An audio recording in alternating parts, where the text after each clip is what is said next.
Hi everybody, so I just wanted to do a video on our new Prime Minister, Boris Johnson. I've waited a day or so for things to settle down before I decided to do this, because I wanted to see how the cabinet was going to shape up, because that way you'd be able to tell which way Boris Johnson was leaning. It's pretty clear now though, anybody that's watched this can tell that this is now a lock, stock and barrel takeover by the ERG, by the Brexit Party, of the Conservative Party. They are now root and branch, full on, hardcore Brexit, no dealers. That's it. That's where we are at the moment. They'll pretend that they want a deal. They don't. What they want to do is they want to crash out on a no deal. Now, you have to remember that what they're basically doing, what they're basically going to do now is they're going to advocate a policy. Firstly, what they're going to do is that they're going to pretend that they're going to try and renegotiate the withdrawal agreement with the European Union. Now, obviously, that's not going to happen. Everybody knows that's not going to happen.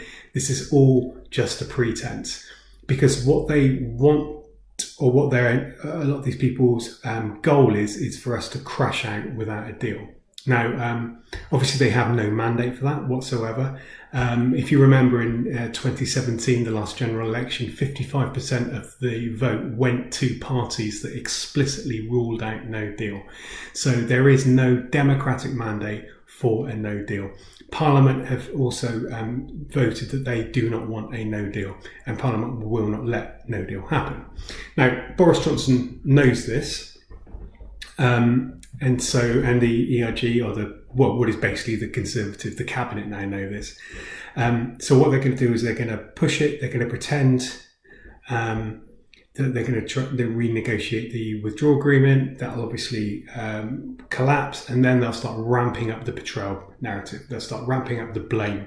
So the blame will be, the reason we're being forced into the situation of a no deal is because the evil European Union won't renegotiate the Irish backstop, or the Remainers are trying to put a spanner in the works. It'll be everybody but themselves, because at this point they own Brexit now. This is the first time in this whole debacle that the proponents of Brexit, excluding Farage, unfortunately, because I'd love him to get into this as well, but the proponents of Brexit, the real hardcore group, are now the ones in the driving seat. They're the ones in control, and now they're promising unicorns left, right and centre, but reality will inevitably catch up with them, and that is when the betrayal narrative will kick in. So watch out for that. I'm sure you're probably all aware of that. At the moment, Boris Johnson is in the stage of it's all kind of for Boris, for St George, and for England. It's that whole kind of patriotic gusto that the British can. We can overcome any adversity. It's basically, it's rhetorical rubbish that they're spouting, but it's stuff that people that don't necessarily think about these things could kind of lap up and buy into. And when this rhetoric meets reality, then what they're going to do is, as I said, they're going to then spout the betrayal narrative. That will be their thing, where the European Union are trying to prevent Britain from having a good deal, the evil European Union, Remainers, or whoever. Now, Boris Johnson basically said today that the 48% didn't matter anymore. That's essentially what he said in the House of Commons today. And so you can see how this is going to play out. You've only got to look at the makeup of the cabinet. You got Priti Patel, the woman that was sacked by Theresa May because she was trying to do her own foreign policy behind Theresa May's back.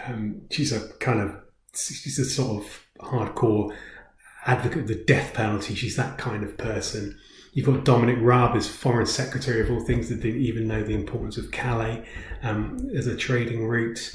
You've even got Dominic Cummings coming back in into 10 Downing Street. Now, Dominic Cummings is the guy that basically masterminded the Vote Leave project. He was the guy that came up with the 350 million on the side of the bus. He was the one that decided to ramp up Turkey millions of people coming into Turkey. All of this kind of like the lies basically were Dominic Cummings, or a lot of Dominic Cummings ideas. And so the reason he's come into 10 Downing Street, and this is the reason I'm really doing this video, is because I think we are now inevitably on course for a general election in the autumn. And here's why. I think they know that there's no way that they could get a no deal through Parliament on the 31st of October. And so what will happen is, at the point that Parliament rejects that, that'll be the point that Boris Johnson then calls or tries to instigate a general election, either through a vote of no confidence from Jeremy Corbyn or some other mechanism. Obviously, the Fixed Term Parliament Act makes it a little bit more difficult for him. He can't just call a general election. And they're already on an election footing now. You can see this with the rhetoric that Boris Johnson's using. He's saying that Britain can be great.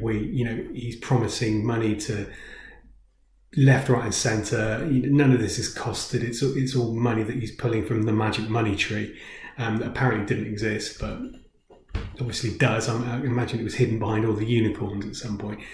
So this is clearly now an election footing that they're on.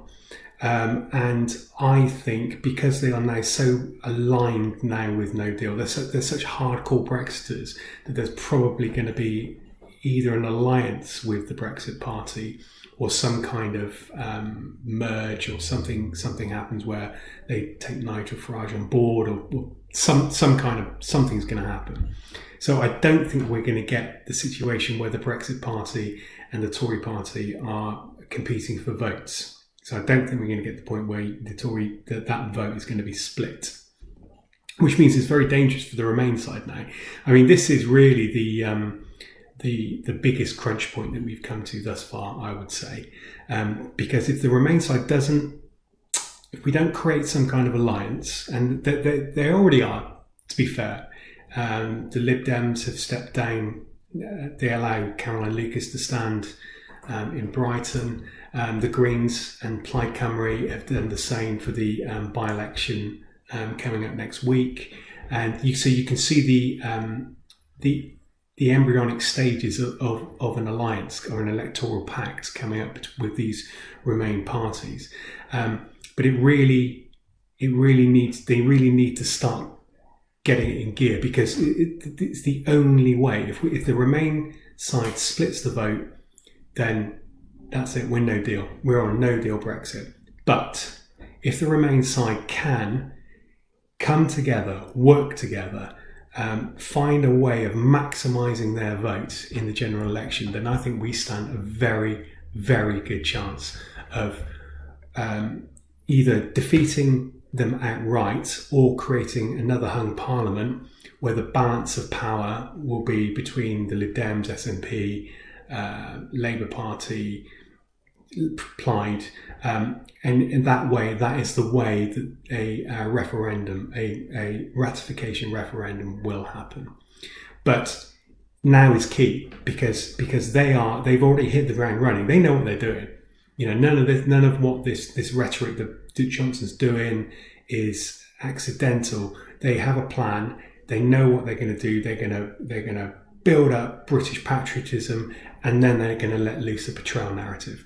That is their key, and we need to be ready for that. So the political parties on the Remain side desperately need to be ready for that. Labour situation, I just do not know. I do not know what's happening with Labour. I'm guessing now that it's probably too late for Labour, even if they come full on a Remain side. I'm not sure that there's enough Remain. I don't think Remain people like myself would ever swing to Labour. I mean, I personally wouldn't, but other people I don't think could ever swing to Labour, because while Corbyn is leader, they just cannot trust what he's saying. He may say that Labour are now fully pro-referendum, but it's been so long, and because during the original referendum he was so lacklustre and so non-committal in what he was saying, that people just cannot trust that. And I think that is the problem. So Labour really risk being wiped out, I think, in the forthcoming general election, because in a way, this general election will be the referendum. It won't be in the sense that the Tories could win with 35% of the vote. So therefore, you could argue that they don't have a mandate in that way. But this is the way, because if they do win, if the Conservative Party get a majority, then they will take us out on a no deal. There's no doubt about that now. The moderates, the sensible people, the people that aren't unhinged, they've been completely marginalised. This is effectively a coup in the Conservative Party, and it's complete. So as I say, on the Remain side, we need to work together. We cannot have Lib Dem people attacking Green people. We cannot have Greens attacking Lib Dems and the other parties. We need to support each other, help each other, work together, and somehow we need to work out a way of standing one candidate in each constituency to maximise the number of MPs that returns to the next Parliament. That's what I think is going to happen. So be prepared for more bluster, for more rhetoric, meaningless rhetoric from Boris Johnson, where he will promise the earth, and then in the next few weeks, month, whatever, I expect that to then turn to a savage betrayal narrative to try and whip up hostility. And that's the way they're going to do it. So let's work together. Let's build this Remain alliance, and let's make sure that we aren't caught out this time like we were in 2016. Thanks very much.